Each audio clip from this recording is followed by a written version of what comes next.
ईश्वर को जब भी दिल से याद करो, वो किसी न किसी रूप में आपके सामने आ ही जाता है। आज का जो किस्सा है वो बहुत पुराना नहीं है, अभी का है।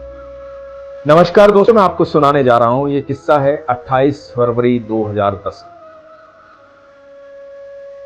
और किस्सा ऐसे व्यक्तित्व के साथ हुआ जिन्होंने सुनाया है, उन पर हम सबका विश्वास प्रगाढ़ है।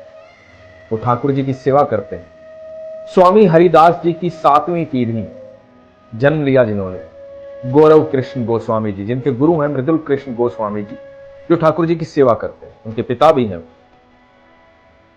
तो हुआ यूं कि होली का दिन था, 28 फरवरी 2010 को दिन भर होली खेली गई ठाकुर जी के साथ। गौरव कृष्ण गोस्वामी जी ने आज्ञा ली अपने पिता मृदुल कृष्ण गोस्वामी जी और ठाकुर जी के साथ होली खेली। आज ठाकुर जी की सेवा करने का मौका उन्हें मिला। नियम यह है कि जब ठाकुर जी को सुलाया जाता है या उठाया जाता है तो रात्रि की पूजा के बाद जब ठाकुर जी की सेवा करनी थी, उनको सुलाना था, तो उस दिन गौरव कृष्ण गोस्वामी जी ठाकुर जी को गर्भगृह से शयन कक्ष में लेकर उनको नहलाया धुलाया, दिन भर होली खेली थी। उनको शयन कक्ष में लेके गए, चंदन के पलंग पर उन्हें सुलाया गया। अब नियम यह है कि सुबह शाम उनकी इत्र से मालिश हो।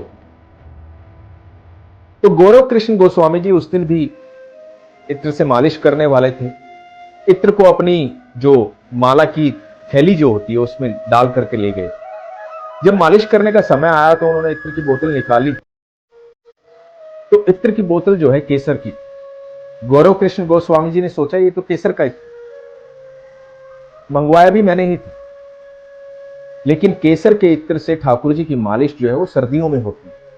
आमतौर पर ठाकुर जी की मालिश जो है कई प्रकार के इत्र से होती है, जिनमें से सबसे ज्यादा गुलाब के इत्र से, और केसर का इत्र है, गुलाब का इत्र नहीं है। तो उन्हें बड़ा पछतावा हो। उन्हें ठाकुर जी के चरण दबाने थे, उनकी मालिश करनी थी। वो भावुक हो गए और रोने लगे ठाकुर जी के पैरों। उन्हें लगा कि कैसे कैसे मालिश करूंगा, इस समय तो इत्र मिलेगा भी नहीं। पैर दबाते दबाते रोने लगे। और इतने में दूसरे जो गोस्वामी जी वहां थे, उन्होंने कहा कि कोई भंडारी आपको बाहर बुला रहे। तो बाहर गए, भंडारी जी खड़े थे। तो भंडारी ने कहा कि गोसाई जी, ये गुलाब का इत्र आपने मंगवाया था। गौरव कृष्ण गोस्वामी जी बोले, नहीं, मैंने तो नहीं मंगवाया।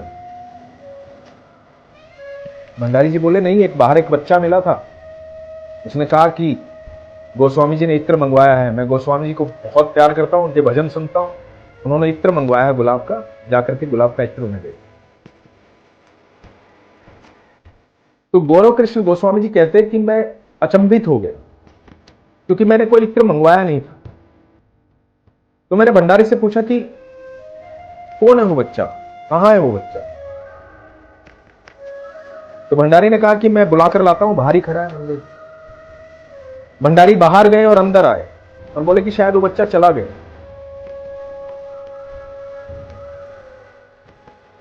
मेरी कुछ समझ में नहीं आया। ऐसे गौरव कृष्ण गोस्वामी जी कहते हैं कि मैं इतना भावुक हो गया कि मैं वापस गया शयन कक्ष में और जाकर के ठाकुर जी के पैरों में लिप्त होकर के इतना रोया, इतना रोया।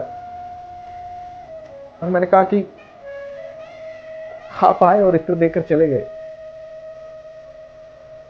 दोस्तों, एक किस्सा गौरव कृष्ण गोस्वामी जी का है, जो ठाकुर जी की सेवा करते हैं, बिहारी जी की, बाके बिहारी जी की, वहां के मंदिर में। स्वामी हरिदास जी की 7वीं पीढ़ी है वो।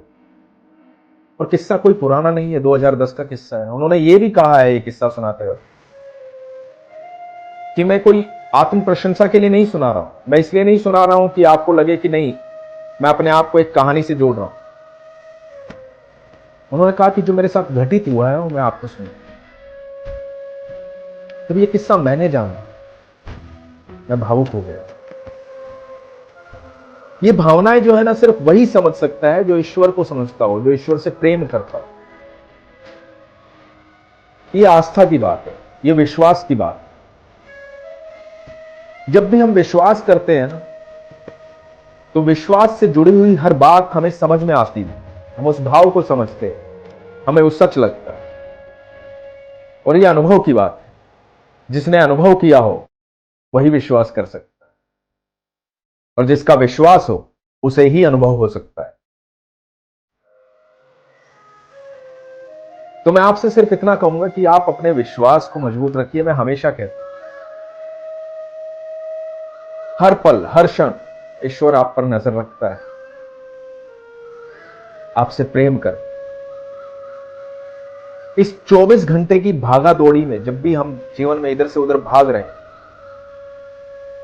हमें 24 सेकंड, कम से कम 24 सेकंड अपने निर्माता को देनी चाहिए, जिसने हमें इस धरती पर भेजा, जो हमसे इतना प्यार करता है कि हमारे जन्म से पहले हमारे लिए सारी व्यवस्थाएं की हैं। ये पूरी प्रकृति उसने हमें वसीयत में दी। यहां हम छोटी छोटी फाइट करते हैं, उसने पूरी दुनिया